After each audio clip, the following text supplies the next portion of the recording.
stranded. In the empty void of space, reality contorted as a sparking hulk came spiraling out of the warp. It kept its forward momentum only briefly, its undamaged engines flickering and dying with a final cough of light. Soon the rest of the ship went with it, exterior lights and undamaged viewports winking out one by one until only a quiet wreck hung in space. Their reserves were spent. The sanguinium martyrs would go no further. "Damage report," Mashas said, his voice weary. It had been only hours after their escape from Solemnus, and only now was he coming off the adrenaline rush of combat. Slumped over in a chair on the command deck, he waited for the captain's report to come through.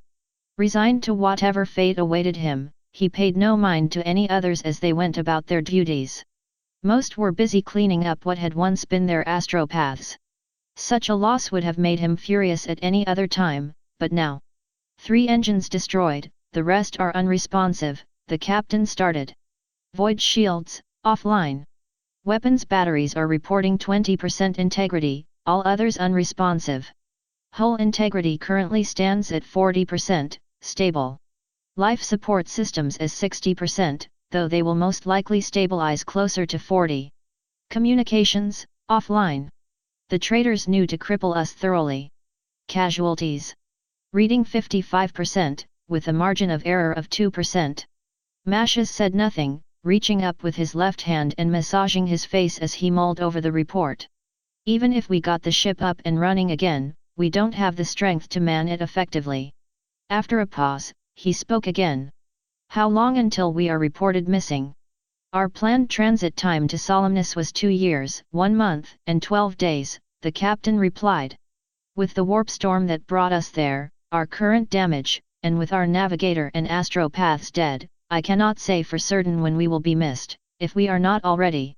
Perhaps if Lady Terra is able to, she can reach out to the Empress and alert her to our plight." Mashas paused. Given the events on Solemnus, he was uncertain if Twilight would be up for anything for a few days, but if it gave her a chance to speak to the Empress. "My lord." Mashas blinked as the captain drew him back to reality. "Apologies, just mulling our course of action," Mashas said, standing up before continuing. "Our first priority is getting communications back online. If we can get a distress signal up, then perhaps we will not have to suffer out here alone for much longer. Speak with Mugos Eril and start organizing repair teams and have all power rerouted from our guns and shields, for now." "Yes, my lord." "Any further orders?" "I'll leave that to your discretion. Alert me if we are spotted by anything." And with that, Mashas closed the communication, standing in silence for a minute longer as he mulled further. A part of him wanted to leave, to return to his room and wait for the situation to stabilize somewhat, but on a crippled ship stranded in Empress nowhere in the galaxy, stability was beyond fleeting. "Step up and be the leader, Mashas," he thought. "That's why you're still alive, isn't it?" Mashas turned and exited the room, tucking his hands behind his back as he walked down the hall. The passage was darker than normal, no doubt due to the hammering the ship had taken, but he knew the path well enough to not get lost. The only obstacles would be whatever had been knocked loose from the fighting, statues and machinery lying in broken heaps waiting for servitors or crewmen to come and clear them away. Mashas continued in silence for several minutes before a light in one of the rooms ahead caught his attention, a sole pinpoint among the dark that drew him like an insect to flame. He paused as he realized he'd reached the upper mess halls, empty save for a lone sister of battle seated at one of the central tables. From afar, Mashas could easily make out Naomi, the sister superior, looking down into a steaming mug of tea, oblivious to all around her. Deciding that walking alone would do him no good, Mashas stepped into the hall and approached Naomi. "Lord Mashas," Naomi said, still not looking up from her tea. "I would have thought you would be directing the repairs." "I've done all I can," Mashas said. "I'm not the Empress, so I cannot rebuild this ship on my own. Eril will have a full diagnosis soon and will take point on repairs." He took a seat across from Naomi before continuing. "I suppose you had similar thoughts as I. My business is killing the foes of the Imperium. What do I know of repairing derelicts?" Naomi took a sip from her tea, turning her eyes to meet Mashas. "I would be in my quarters, but Terra has always encouraged me to be more open. You're still alone here." "Small steps," my lord." Mashes let out a short chuckle at this. The two sat in silence before Naomi spoke again. "Tara is not doing well. I gathered." Mashes sighed, resting his chin on his knuckles. "I'd go down to see her myself, but I seem to have a knack for sticking my foot in it when it comes to her emotions. She may bear armor and blade, but she is still a civilian at heart." Naomi took another drink from her tea. "I never got a chance to feel what that was like, to know innocence and peace and see the good in all people. Perhaps that's why I am here, lest I be the one to stick my foot in it as it were." "She's connected well with you and your sisters, though," Mashes pointed out. "You, at least, didn't contemplate killing her out of paranoia." "Perhaps, but I know where my strengths lie. I am a soldier, an instructor. I tell a sister to come, she comes, and I tell her to go, she goes. I can clear a trench or duel a champion well enough, but to console one such as Tara in her grief." Naomi shrugged, brushing her hand against her branded cheek. "My scars are much older. For Tara, I leave her recovery to the younger sisters. They have experienced similar loss more recently than I have." "You speak of Moria, then?" Naomi stopped, raising an eyebrow as Mashes continued. "It came up during my research on our way to Romana Prime. Since I was not there, it was mostly an academic point. For the sake of everyone, I would keep it at that."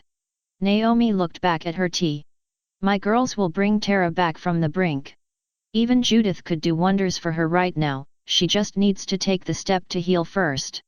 Sooner would be better." Mashes straightened up. "I don't want to rush this. Tara doesn't need that kind of stress, but our communications were destroyed during the battle and all our psychers save Tara and Angelique went with them. Tara needs to contact the Empress for our rescue, or we'll be stuck out here for months at best before anything happens to find us." "We will do what we can," Naomi said, taking yet another sip of tea. "But this will only progress at its own pace. It took me 46 years to even begin to make peace with my scarring at the hands of the Eldar. For Tara, only the Empress knows how long until she heals, if she ever truly does. For her sake, I hope it is soon," Mashes said, looking down at the table. "For all our sakes." Mir Shen was dead. Twilight sat on her bed, staring at the far wall of her room. Her armor lay in a cluttered mess on the floor, the joints still sparking with residual magic from when she had removed it. Her sword too lay among the rest, pushed off to the side so she would not slice off a hand or a foot when she put everything back together. Mir Shen was dead. She stared ahead, her hands tucked in her lap as she tugged on a seam in her jumpsuit. For its proximity to the outer hull, it was a miracle her room was not damaged during the battle, a fact that Twilight would have been grateful for in any other circumstance. Mir Shen was dead. Twilight wanted to cry. She really did. It would be so easy, just to collapse and weep, pour everything out and wait for Spike or Fluttershy or Celestia to come and tell her everything would be fine, but Spike and her friends were a universe away, Celestia who knew where. The Imperium had no time for tears. So she would have none. A knock at her door jolted her from her thoughts. She smoothed out an imaginary wrinkle in her suit before rising. "Who is it?" "It's me, Tara," the muffled voice of Rebecca called. "Veronica and I brought you some food. Would you like us to come in?" Twilight opened her mouth, but stopped herself. The old Twilight, the weak Twilight, the Twilight who let Mir Shen die, that Twilight would have said yes, embraced the sisters and poured her soul to them. "The Imperium has no place for that." "No, just leave it there," she said finally. "I'll come get it in a moment." "But Tara, are you sure?" Veronica asked. No one should remain alone in their grief. "I'm fine," Twilight countered, forcing a shrug as she stood and moved towards her armor, picking up a few segments before speaking. "I'll be out in a few minutes. Just leave the food and I'll get to it, don't you worry." There was a mumbled reply, but soon Twilight heard a small clank and the sound of the sisters walking away. Once she was certain they were gone, she let out a sigh and continued to gather her armor. "I'll be fine," she muttered. "I've pulled through before, and I can pull through again. Then I can make sure no one dies again." "Make sure no one dies," she stopped, glancing at the pauldron that bore her cutie mark. She gave another sigh before pushing the armor away with her foot. Most powerful mortal magic user, and I can't even save one person. What does that have to say about me? She paced, returning to her bed once more as she clenched and unclenched her hands. Here she was, cooped up inside with so much more to do. Why was she still worrying about things? They got the unbound flame, they escaped the Chaos Fleet, why worry? Mir Shen was dead. Twilight would have gone back to sitting, but a growl from her stomach brought her back to reality. I should eat, she thought. Grief waits. They'll need me strong if we are going to get back to the Imperium.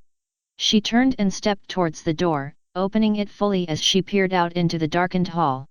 It took her only a few seconds to realize she was not alone. The mare clutches to the darkness, Angelique whispered. The psyker was sitting opposite to Twilight's door, her knees pulled up in her chest as she fiddled with the hem of her skirt. She strikes it to save the spark, but the drake stands alone against the serpent. I wonder how much you really know about me.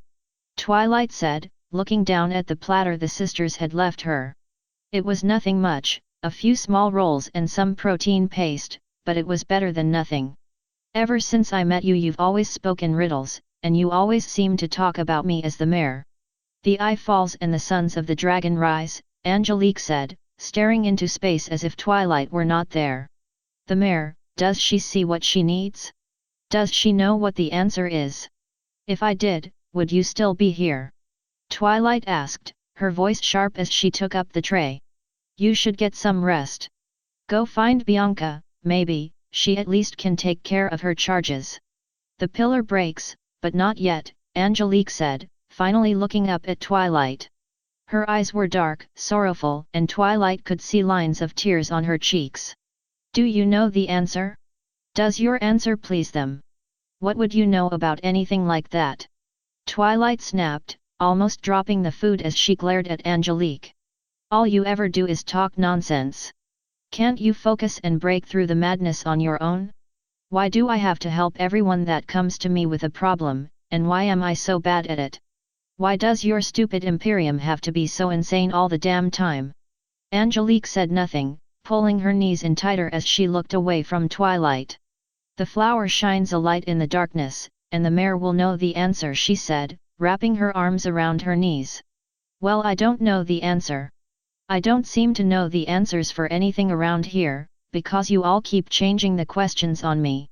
And you know what? Fine.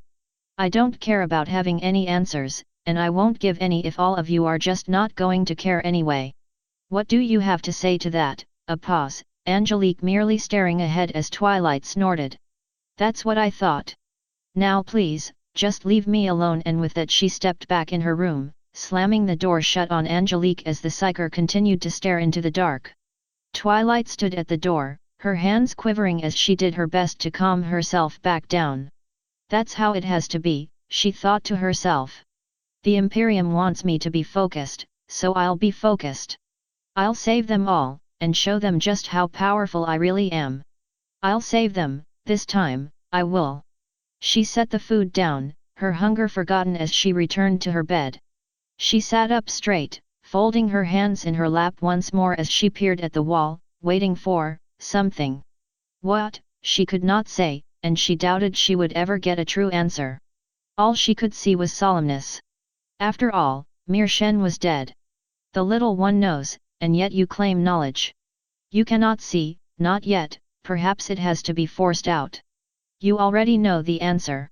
The answer to the one question that will save your life, and theirs. But then, you do not want to answer that question, do you? What do you think they have lost? What will you lose? What are you willing to sacrifice for the sake of your friends?